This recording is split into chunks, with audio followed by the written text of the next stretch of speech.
9 mars 2001. Armin Meiwes, un informaticien de 39 ans vivant en Allemagne, prend un couteau de boucher. Il tranche le pénis de Bernd Brandes, un concepteur de logiciels de 42 ans qui a tout organisé pour se faire tuer et manger. Meiwes coupe le membre en deux. Ils essaient d'en manger un morceau. L'événement est entièrement filmé sur vidéo. 3 heures plus tard, Brandes est toujours en vie. Meiwes le tue en lui plongeant un couteau dans la gorge.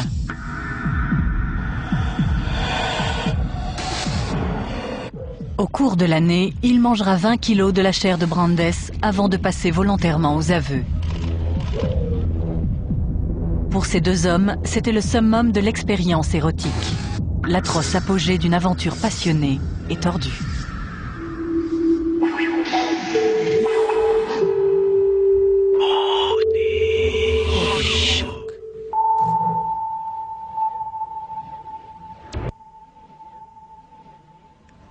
Décembre 2003.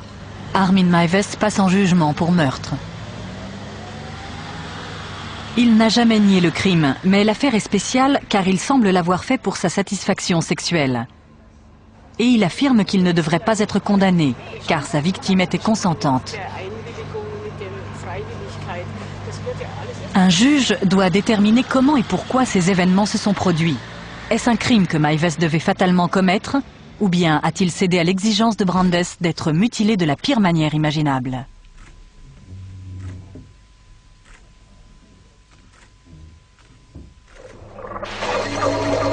Ils font connaissance sur Internet le 5 février 2001. Un mois plus tard, Frankie allait rencontrer Kator en personne.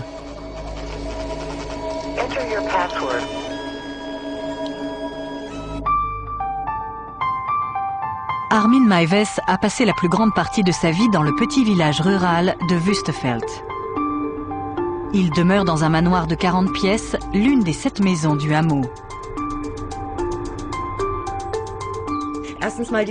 Il y a un superbe jardin immense. C'est plutôt un parc.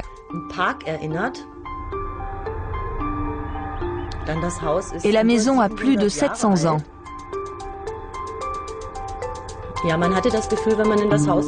En entrant, on avait l'impression de se retrouver dans un autre siècle, comme si le temps s'était arrêté.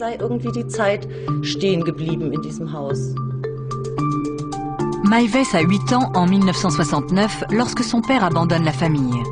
Peu après, ses frères déménagent. Il vit alors seul avec sa mère, Waltraud. Elle va dominer sa vie. Sa mère l'aimait beaucoup, mais elle l'exprimait d'une manière très envahissante.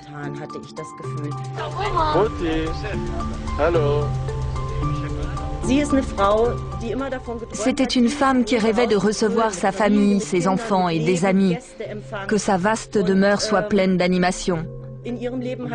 Mais ça ne s'était pas passé ainsi dans sa vie. Elle était seule, ses 2 fils aînés étaient partis et elle n'avait qu'Armin qui devait accepter tout son amour. Très tôt, étouffé par les attentions de sa mère et connaissant peu de monde, Armin se met à rêver. Il s'invente un petit frère imaginaire, Frankie.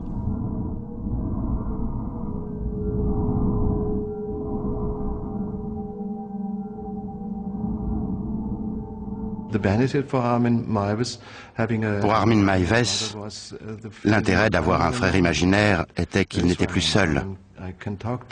J'ai quelqu'un à qui parler, à qui raconter mes idées et mes fantasmes les plus intimes. Il me comprendra, il ne me contredira pas et ne me rejettera pas. Il fait partie de moi.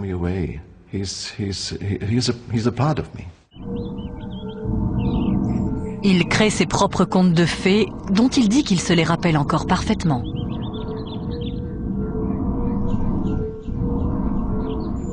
Il s'imagine démembrer et manger d'autres enfants afin qu'ils restent avec lui pour toujours.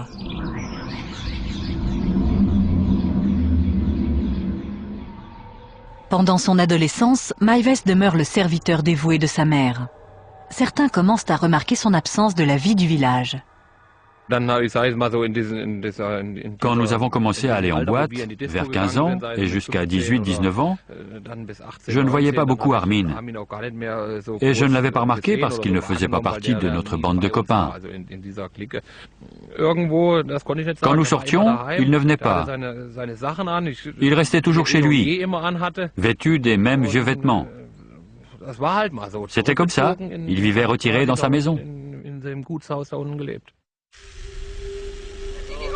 Un soulagement temporaire lui est accordé quand il s'engage dans l'armée à 19 ans. Mais il est stationné tout près et continue de vivre chez lui. Dans son régiment de ravitaillement, il sort du rang. Mais d'autres soldats s'aperçoivent rapidement que c'est un faible. Il n'était pas si évident qu'il avait du mal à s'affirmer. Dans notre unité, quand on se retrouvait ensemble, nous avions des relations amicales. Par exemple, si Maives disait « Allez, rangez tout ça », on lui répondait « Fais-le toi-même ». Il lui est encore difficile de rencontrer d'autres personnes. On a toujours dit que lorsque Armin invitait des femmes chez lui, sa mère faisait tout ce qu'elle pouvait pour s'en débarrasser. Je pense qu'elle voulait ce qu'il y a de mieux pour lui, et elle avait une idée bien précise de la belle-fille idéale. Il lui avait probablement échappé qu'Armin ne visait pas tout à fait le même genre de belle-fille que celle qu'elle aurait souhaitée. Les gens commencent à s'interroger sur sa sexualité. Il ne le savait peut-être pas vraiment lui-même. Un jour, il m'a demandé si je pensais aussi qu'il était homosexuel. Des rumeurs couraient dans la caserne et les gens racontaient qu'un homme l'avait embrassé sur la joue. Je l'ai entendu dire, mais je n'étais pas présent. Je lui ai donc répondu « Armin, c'est à toi de déterminer par quel sexe tu es attiré. » À ce moment-là, sa mère est clouée au lit et de plus en plus dépendante de lui. Mais il finit par trouver un moyen de s'échapper, et il en fait des films.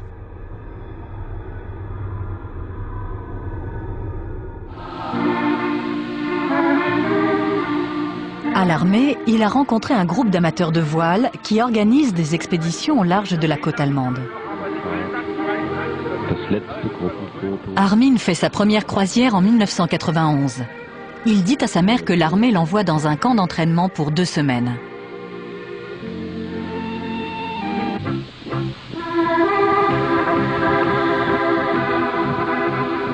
Deux ans plus tard, il décide d'y retourner. Cette fois-ci, il veut le consentement de sa mère. Mais elle n'accepte de le laisser partir que si elle rencontre l'organisateur du voyage.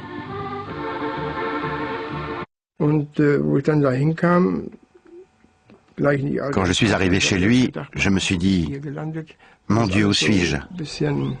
C'était comme si je me retrouvais au Moyen-Âge, dans un vieux manoir. En entrant, j'ai vu des vieux tapis, des vieux meubles, des choses comme ça. Après avoir posé de nombreuses questions, la mère se résout à le laisser partir. Mais pourquoi tant d'inquiétude? C'était totalement inutile. C'était un homme de 30 ans qui pouvait prendre soin de lui.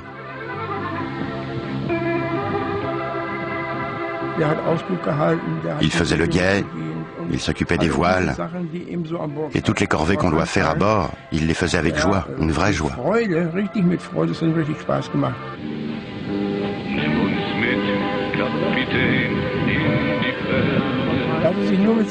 Il filmait tout le temps.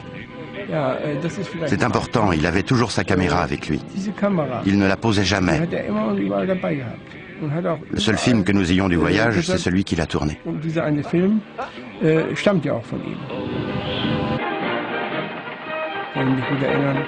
Quand nous nous reposions, il préparait des pâtes. Il adorait ça. Mais en fait, il ne mangeait pas beaucoup. Mais sa mère ne quitte jamais longtemps ses pensées.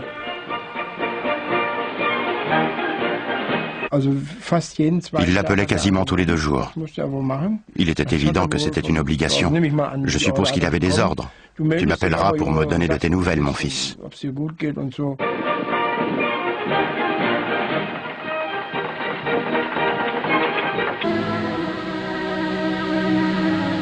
Après des années sans changement, en septembre 1999, sa vie est bouleversée. Sa mère meurt des suites d'une longue maladie. Armin est seul. Quand sa mère est morte, il a réagi comme tous ceux qui viennent de perdre leur mère. Il était triste, il a pleuré. Il était content que ses voisins viennent le soutenir. Nous avons essayé de l'aider. Une voisine a fait un gâteau, j'ai apporté des petits pains avec du fromage et de la charcuterie. Nous avons dressé la table pour le service funèbre et nous nous sommes occupés de tout. Au lieu de libérer Armin et de lui permettre de vivre enfin sa vie d'adulte, la mort de sa mère le déséquilibre complètement. C'est à la fois un soulagement et un danger. Soulagé d'être libéré d'un contrôle permanent et danger de ne pas savoir quoi faire sans elle. Cela pouvait mener au passage à l'acte de ses fantasmes déviants, car à cette période de sa vie, il se sentait toujours en sécurité.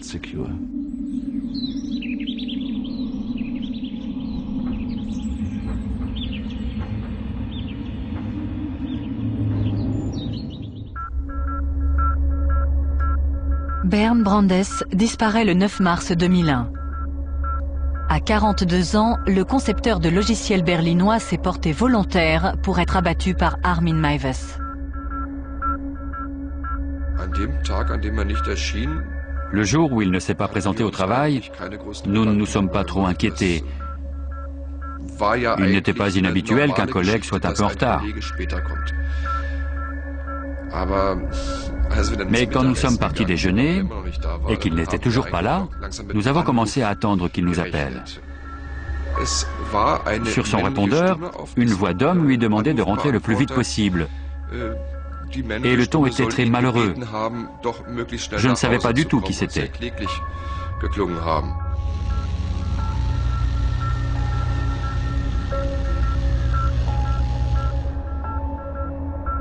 J'étais très surpris, parce que ça ne cadrait pas avec l'image que je me faisais de lui.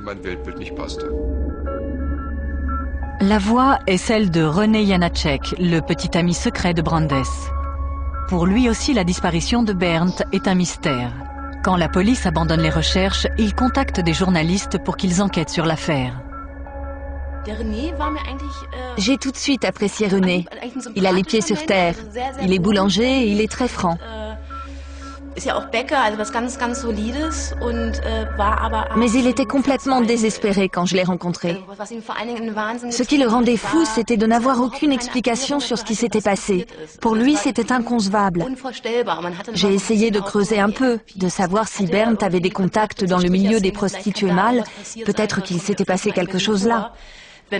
À Berlin, il arrive parfois qu'un gay disparaisse brusquement. Mais pour René, c'était impensable. Il disait qu'ils avaient l'habitude de regarder la télé ensemble tous les soirs et qu'ils n'allaient au cinéma que de temps en temps. Il rencontrait rarement d'autres amis et il n'avait aucun contact dans les milieux glauques.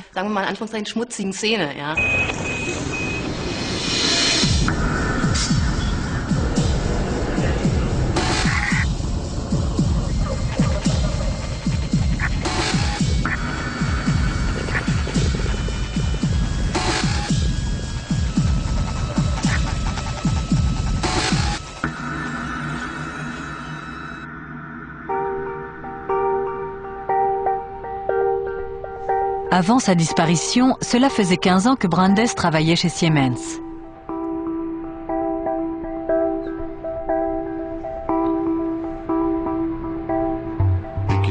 Au début, M. Brandes était très amical, très sociable au bureau.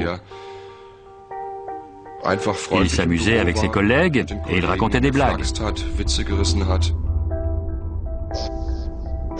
Après sa rupture avec Ariane, sa petite amie de longue date, Brandes n'attend que 3 mois avant de chercher quelqu'un d'autre. Il m'a dit qu'il ne pouvait pas rester seul et il a décidé de se trouver une nouvelle petite amie. En cherchant dans les petites annonces de rencontres et sur Internet, il a initié de nouvelles amitiés et organisé des dîners.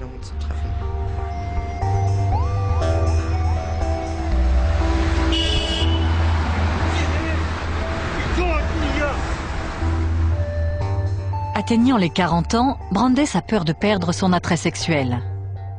il se réinvente et se met au sport de manière obsessionnelle. Il ne cesse de raconter à ses collègues comment il a transformé sa bedaine en tablette de chocolat. Quand il remarque un début de calvitie, il se rase la tête.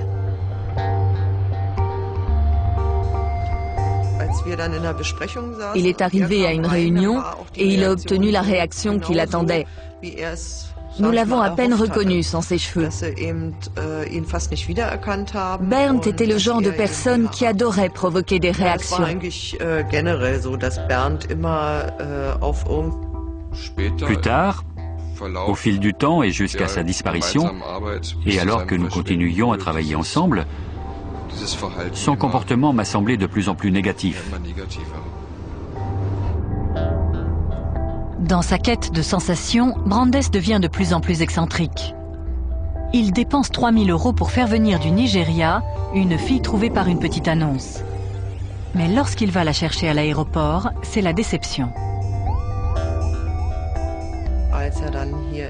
Elle n'est jamais arrivée. Et il a découvert qu'une autre personne attendait la fille et qu'elle l'avait également payée.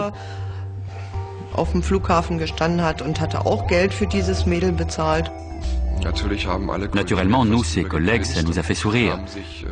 Nous pensions, comment peut-on envoyer de l'argent comme ça? Mais il était très irrité, très en colère. Il était tellement furieux qu'il nous a annoncé qu'il allait peut-être aller là-bas pour voir ce qu'était devenu son argent.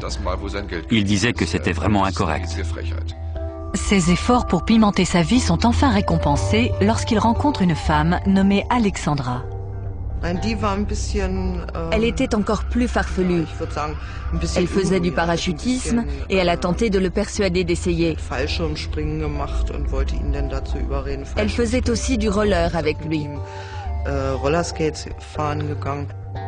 Mais au bout de quelques mois, sa relation avec Alexandra s'étiole. Il a une nouvelle passion. Bernd parlait tout le temps de son amour pour son ordinateur. C'était un vrai fou de PC. Il parlait des systèmes qu'il avait créés chez lui et de ce qu'il faisait. Il surfait beaucoup sur Internet.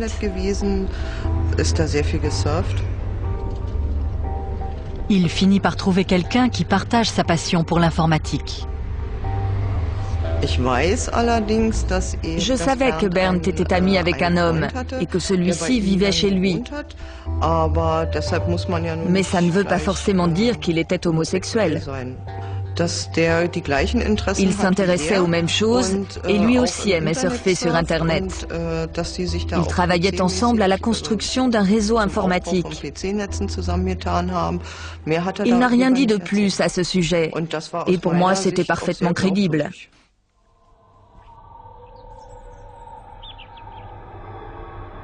L'année qui suit la mort de sa mère, Armin Meiwes quitte l'armée et commence à travailler comme informaticien dans la ville voisine de Rothenburg.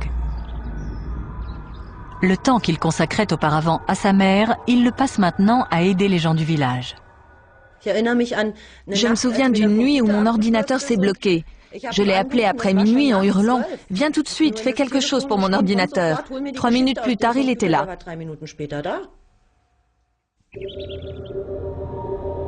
Pour faire de nouvelles rencontres, Meiwes se met à fréquenter le Blue Moon, une maison close située dans une zone industrielle voisine. Mais à la fin de la nuit, on le trouve souvent endormi au bar, seul. Physiquement, ce n'était pas le mâle dominant parmi d'autres mâles. Son apparence donnait l'impression qu'il était homosexuel. Mais nous n'en étions pas sûrs, car à ce moment-là, il s'intéressait à moi. Je trouvais ça ridicule. Ça aurait été comme avoir une relation sexuelle avec Mickey.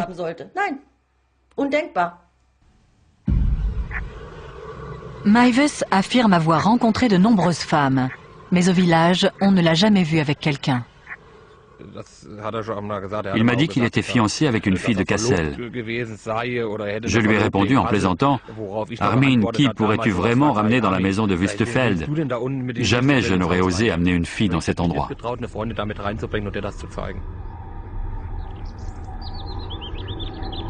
Il est peu probable que Meiwes connaisse une sexualité adulte. Il se referme sur son monde intérieur.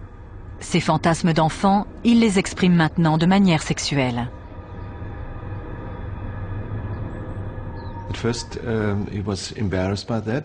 Au début, ça le gênait.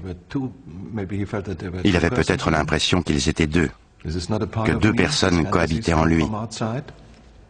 Ça ne fait pas partie de moi, ces fantasmes viennent d'ailleurs, d'un fantôme très méchant peut-être. Mais plus il y pensait, plus il lisait sur ce sujet, plus il voyait de films qui en parlaient, plus il l'intégrait dans sa vie. Lorsqu'on en arrive à des comportements extrêmes, comme le fétichisme, on ne peut pas dire que ce soit lié de près à l'éducation de la personne.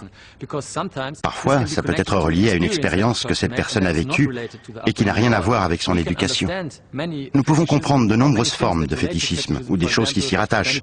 Par exemple, bien des gens comprennent que les chaussures peuvent être sympas et nous admettons qu'on puisse les trouver très très sympas. Psychologiquement, cela s'explique par le fait que tout peut devenir objet d'excitation sexuelle. Vous apprenez qu'il existe dans le monde une chose qui vous excite sexuellement, vous et personne d'autre. Il installe un ordinateur chez lui et se connecte à des forums de discussion cannibales. Il y trouve des centaines de gens apparemment sur la même longueur d'onde.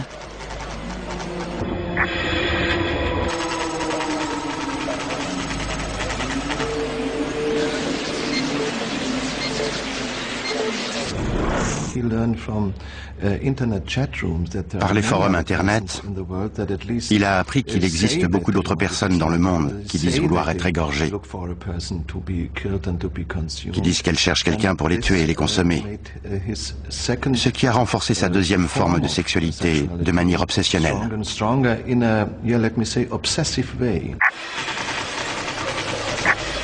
Maives envoie un message sous le pseudonyme de Frankie.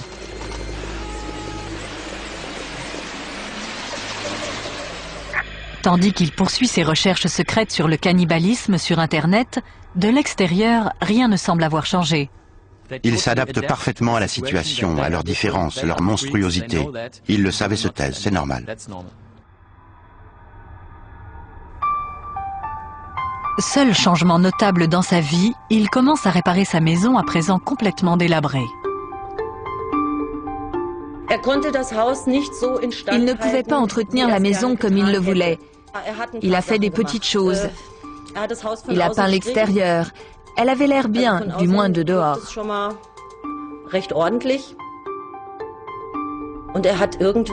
Ensuite, il a installé des lavabos et des toilettes dans les chambres du haut.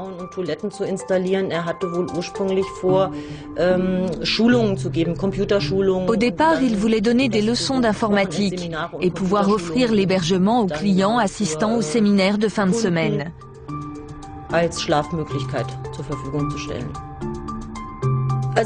Franchement, je dois dire que la maison avait besoin d'être rénovée de fond en comble. Mais ces travaux ne servent pas seulement à rendre la maison plus confortable. Dans une pièce qu'aucun de ses amis ne verra jamais, Maives bâtit un abattoir afin de réaliser la phase suivante de son fantasme.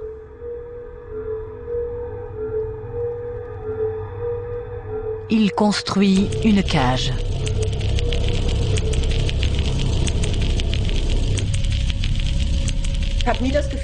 J'ai toujours pensé que je pouvais aller partout.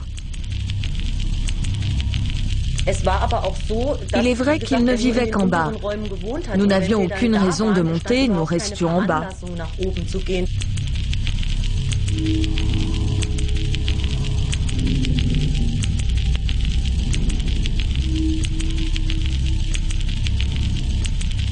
Il expose des photos de son œuvre sur Internet. Au cours de l'année suivante, il commence à attirer l'attention. Certains veulent juste discuter boucherie. D'autres veulent voir son abattoir. Quand des gens viennent le voir chez lui, Maives dessine des lignes sur leur corps, là où il dit qu'il inciserait. Il les suspend par les pieds grâce à une poulie fixée au plafond. Mais il s'aperçoit que rares sont ceux qui veulent pousser leur fantasme au-delà du jeu de rôle. Tous repartent indemnes.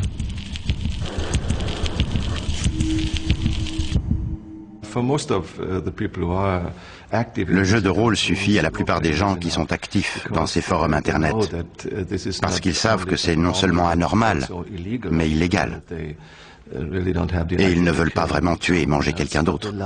Ils aiment le fantasme, mais ce n'est qu'un jeu. Mais le 5 février 2001, Frankie reçoit une réponse différente.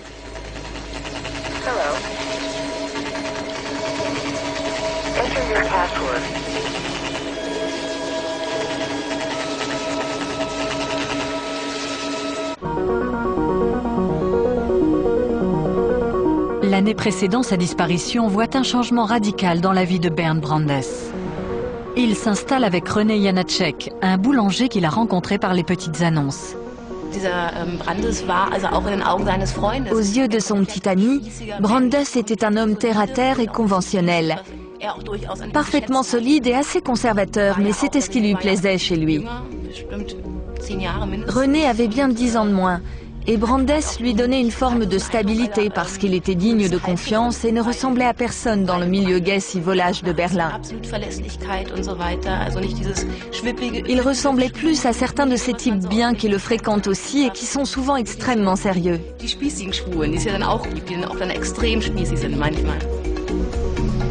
Brandes cache cette relation à ses collègues. Pendant toute la période où j'ai connu M. Brandes, il n'a jamais été évident qu'il avait des tendances homosexuelles, ou qu'il était attiré, ou qu'il était passé à l'acte. Pour moi, M. Brandes a toujours été un hétérosexuel qui étalait toutes ses expériences et se vantait de ses exploits auprès des autres hommes.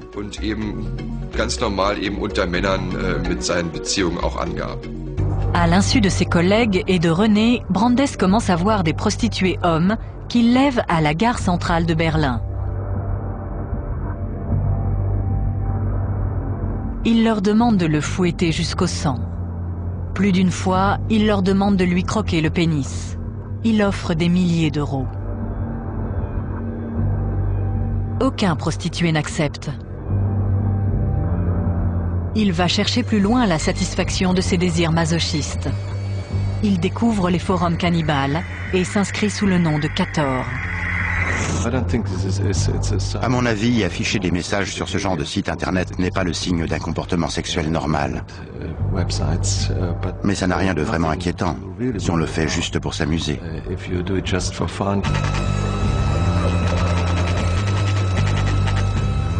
Brandes examine des centaines de messages en quête d'une personne capable de réaliser ses fantasmes de mutilation.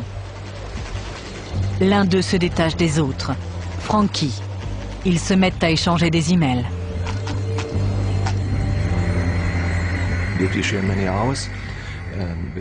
Si on passe de nombreuses heures devant son ordinateur pour trouver des gens avec qui partager ses fantasmes obscènes, je pense qu'on a un problème.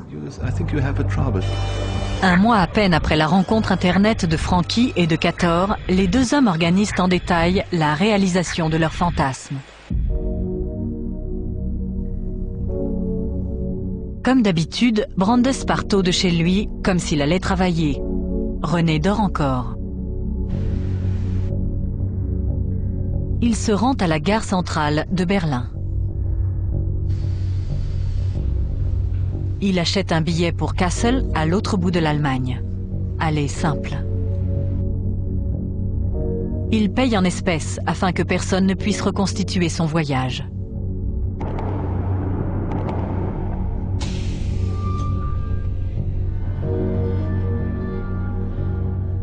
De Wüstefeld, Maives ira le chercher à la gare de Kassel 3 heures plus tard. Brandes a envoyé à Maives par email des instructions détaillées pour le rituel meurtrier. Il a aussi envoyé des photos de lui nu. Maives a fait de même.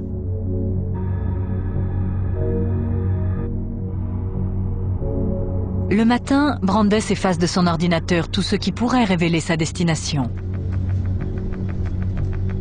On ne l'attendra pas au bureau. il a pris un jour de congé. Il a fait exprès de ne pas manger, afin que ses intestins soient vides. Selon les sites cannibales, ça rendra l'exécution plus facile et sa chair plus savoureuse.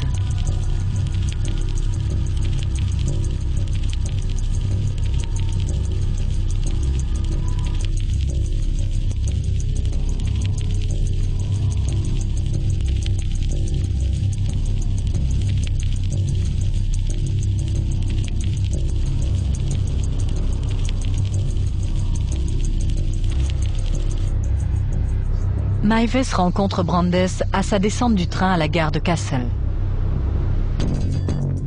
Ils repartent vers Wüstefeld. Ils arrivent à la maison, se déshabillent complètement et prennent un café. Ils montent inspecter l'abattoir.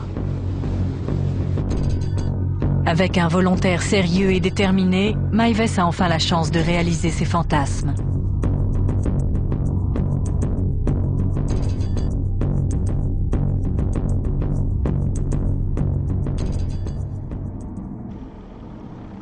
Mais au moment crucial, il ne peut se résoudre à mordre dans Brandes.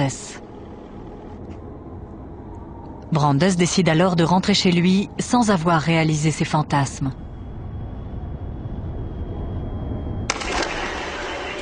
Mais il ne reprendra pas le train pour Berlin. Maives affirme que Brandes l'a supplié de réessayer. Maives le convainc que cette fois, il sera capable d'aller jusqu'au bout.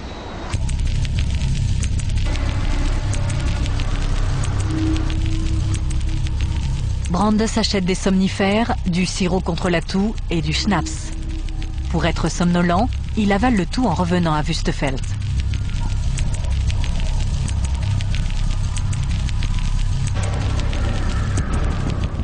De retour à la maison, Maives prépare sa caméra vidéo afin de filmer le rituel. Il tranche le pénis de Brandes. Il le coupe en deux pour qu'ils puissent en manger chacun un morceau. Mais il est trop dur. Maives descend le faire cuire à la cuisine, tandis que Brandes entre dans la baignoire.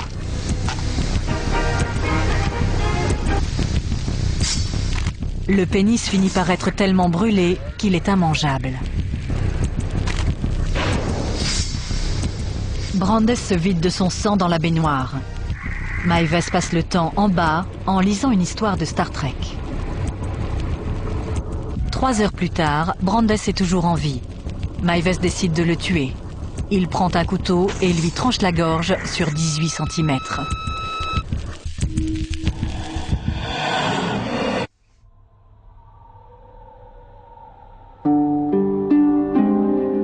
Maives enterre la peau et les entrailles dans son jardin. Il range la viande dans des barquettes de congélation. Tandis que la vie du village poursuit son train-train, 2 jours après le meurtre, Maives prépare son premier repas humain. Il mange un steak avec des pommes de terre, des choux de Bruxelles, une sauce au poivre et un verre de vin rouge. Plus tard, il dira à la police que ça a le goût du porc. Il fait cuire au four un os du bras et le râpe pour en faire de la farine. Il met le pied de Brandes sur un plateau et le décore. Il racontera qu'il a ressenti sa première excitation sexuelle en se masturbant devant la vidéo du meurtre.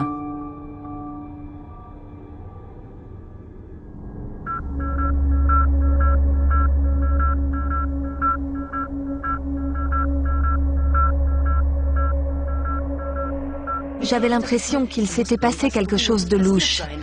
Nous nous sommes vite aperçus qu'il n'y avait pas eu de retrait sur son compte.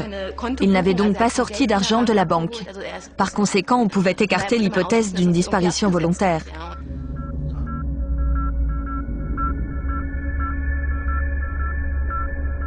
D'autres indices font surface. Un ami de René se souvient avoir vu Brandes dans une gare de Berlin le jour de sa disparition. Nous sommes allés à la gare de Charlottenburg et nous nous sommes dit Nous sommes là. Qu'est-ce qu'on peut bien faire à partir d'ici? Où peut-on aller? Nous avons tenté de reconstituer les faits. Y a-t-il un endroit près d'ici d'où on peut sauter? Nous étions tous deux complètement perdus et René était désespéré parce que ça n'avait aucun sens.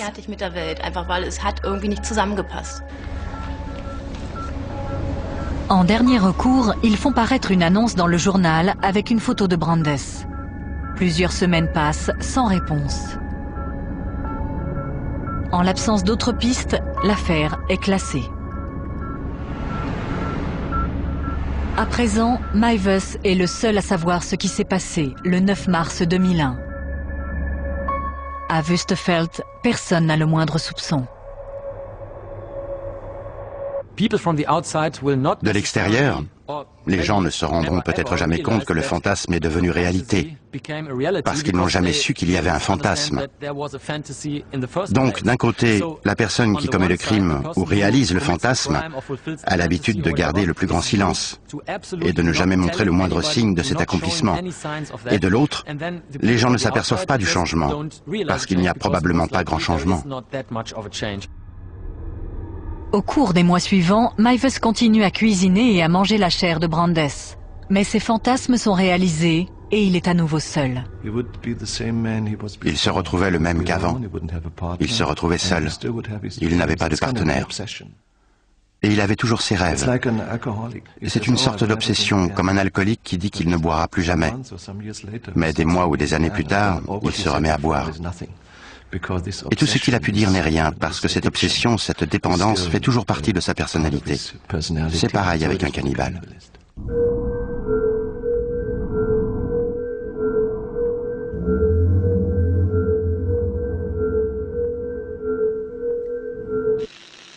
Après 5 mois de silence, Frankie retourne sur le forum cannibale en quête d'une nouvelle victime.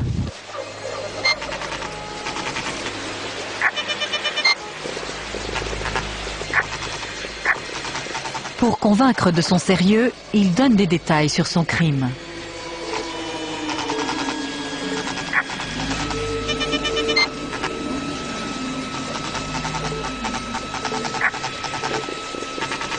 En un mois, un étudiant d'Innsbruck voit plusieurs messages très explicites et prévient la police.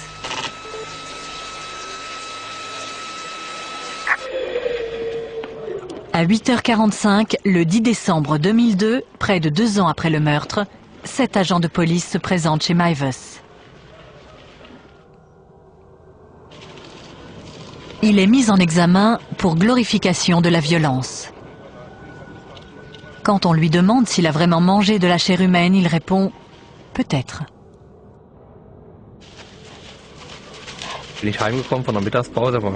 Pendant ma pause déjeuner, je suis rentré à la maison vers midi. Il y avait une petite pelleteuse à l'œuvre dans le jardin. Il y avait une barrière devant la maison et la police était là. Je suis rentré et j'ai demandé à ma femme que se passe-t-il chez Armin. Il y a une barrière, la police et une pelleteuse. Et comme il gardait un Rottweiler pour un ami, notre première pensée a été qu'il s'était fait dévorer par le chien. Dans la maison, les policiers saisissent 200 disques durs servant aux 3 ordinateurs de Meiwes. Ils contiennent 3800 photos chargées sur Internet, un mélange de pornographie, de torture, de cannibalisme et de ses photos de vacances. Mais tandis que la police fouille les lieux, Meiwes parvient à cacher la vidéo du meurtre. Les policiers sortent 10 kilos de viande du congélateur. Dans le jardin, ils découvrent les restes. Ils sont envoyés à un laboratoire de police scientifique pour faire confirmer leur origine humaine. Mais comme les résultats ne seront pas disponibles avant 24 heures, Meiwes est relâché, tandis que la police cherche d'autres preuves. Il appelle son avocat dans la ville voisine de Rothenburg et avoue. Dans l'après-midi, quand je suis rentré vers 3h30, tout avait été dévoilé. On avait annoncé qu'un cannibale de Rothenburg avait mangé quelqu'un. Ce n'était donc pas le Rottweiler qui avait mangé Armin, mais Armin qui avait dévoré un autre homme. Meiwes révèle à la police l'endroit où il a caché la bande vidéo compromettante. Une telle animation dans le village fait courir la rumeur. Journalistes et équipes de télé se précipitent au manoir. Faire la une avec des histoires sanguinaires est très mauvais pour nous. Nous devions donc essayer d'en parler de manière délicate. Les gens se demandaient comment ils avaient pu ne rien remarquer. Je l'ai appris au téléphone par une amie. Tu es allé à Wüstefeld aujourd'hui? Puis elle a dit d'une voix très bizarre, Armin a tué quelqu'un. J'ai pensé qu'il avait eu un accident et que malheureusement quelqu'un était mort. Ça a été ma première pensée, parce qu'Armin était la personne la plus gentille du monde. Les autres marins l'ont appris et m'ont appelé pour me demander si c'était vrai que c'était Armin. J'ai dit oui, ça me dépasse complètement. Il était si ouvert, si amical, si poli. On ne peut pas le dire autrement. C'était comme ça. Je pourrais presque le dire encore aujourd'hui.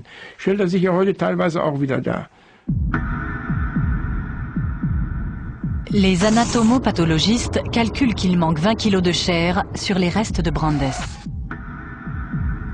Après avoir visionné la vidéo tournée par Meiwes, ils estiment que Brandes est mort à la suite de l'égorgement plutôt que de la mutilation.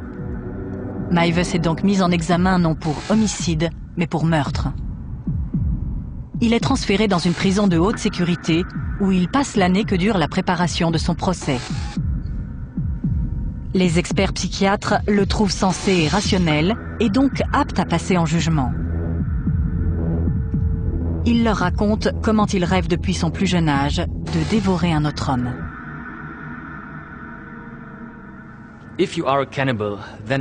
Si vous êtes cannibale, à l'évidence, vous êtes très différent.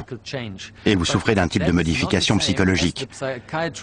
Mais ce n'est pas la même chose que dans les maladies psychiatriques, telles que la schizophrénie ou la paranoïa, par exemple, où les gens croient vraiment que les choses qu'ils entendent ou perçoivent ou sentent sont réelles. Ici, il s'agit de gens qui savent que leurs fantasmes n'ont rien à voir avec ceux des autres. Mais ils n'y peuvent rien. Donc, dans un sens, ils sont différents. Mais ils ne souffrent pas du type de maladie mentale extrêmement grave que nous remarquerions immédiatement dans la rue. C'est aussi l'une des raisons pour lesquelles personne ne voit qu'ils ont des fantasmes cannibales ou zoophiles ou autres. Ça ne se voit pas. Meiwes dit également au psychiatre qu'il a l'impression d'avoir absorbé la virilité de Brandes, et même ses capacités, comme celle de parler anglais. À Berlin, on n'a eu aucune nouvelle de Brandes depuis sa disparition 18 mois plus tôt. Et soudain, son visage réapparaît aux informations. J'ai reçu un email le matin, et tout ce qu'il disait, c'était que Bernd avait été retrouvé.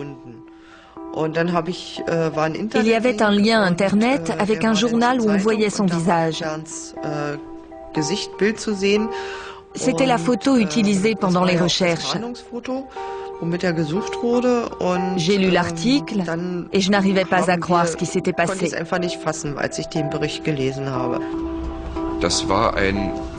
C'était un Bernd Brandes complètement différent de celui que nous connaissions. Nous ne l'aurions jamais imaginé comme ça. Ça ne nous aurait jamais traversé l'esprit.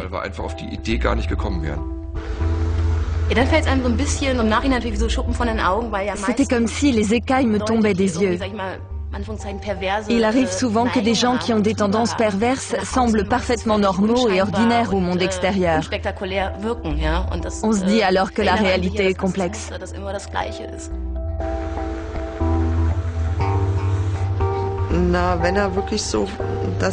S'il a vraiment fait tout ça comme on le dit, alors je dois dire honnêtement que c'était un très bon acteur.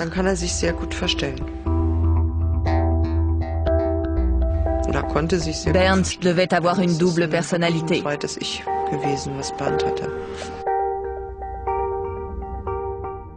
Je pense que personne ne comprend pourquoi il a voulu faire ça.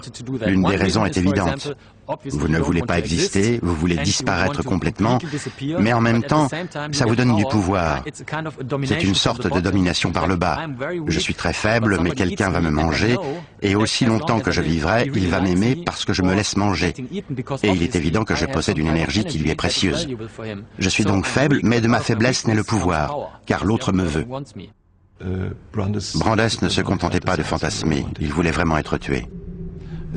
C'est mon droit de me suicider comme je le veux, et je veux le faire comme ça. La défense de Maives à son procès pour meurtre repose sur l'affirmation que sa victime était consentante. Je pense qu'il est très honnête. Ce que Maives nous dit du consentement de Brandes est vrai. Ce n'est pas un mensonge. La question du consentement est le point crucial de toute l'affaire. Parce que dans les cas habituels, les victimes ne consentent d'aucune manière. Parce que le cannibalisme n'est pas illégal en Allemagne, l'accusation repose sur le fait que le crime avait des motivations sexuelles. Si c'est prouvé, Maives sera condamné pour meurtre, même si sa victime était consentante. On devrait l'enfermer pour toujours. Parce que moi, je ne tuerais pas un cochon si j'avais suffisamment de saucisses dans le frigo. Il aurait pu se remettre à chercher la bonne personne. Peut-être pas cette année, ni l'année prochaine, ni dans 3 ans. Mais si la bonne personne s'était présentée, qui peut dire qu'il n'aurait pas tué à nouveau?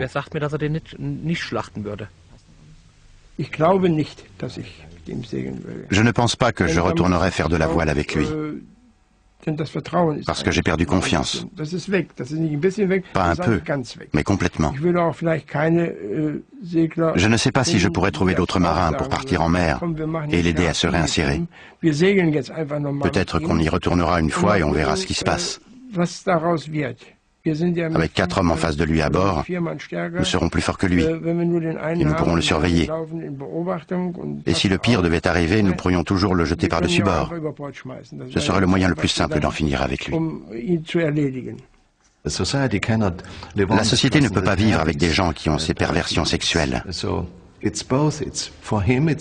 C'est sa manière de faire l'amour. C'est comme ça qu'il veut faire l'amour. Et c'est un trouble psychique. Les gens qui souffrent de perversion ne peuvent pas contrôler leurs pulsions. Ils ne peuvent même pas s'empêcher d'y penser. Ils ne peuvent pas se dire « je veux m'endormir, je ne veux plus y penser ». Ça ne marche pas comme ça.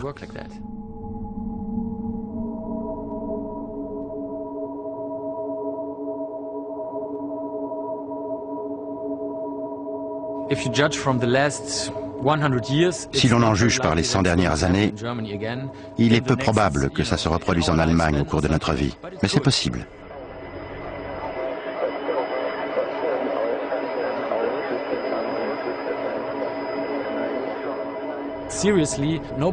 Sérieusement, personne ne devrait sous-estimer l'influence de notre monde moderne. Les gens s'intéressent à des sous-cultures, ils sont passionnés par les extrêmes. Il n'y a plus de limites.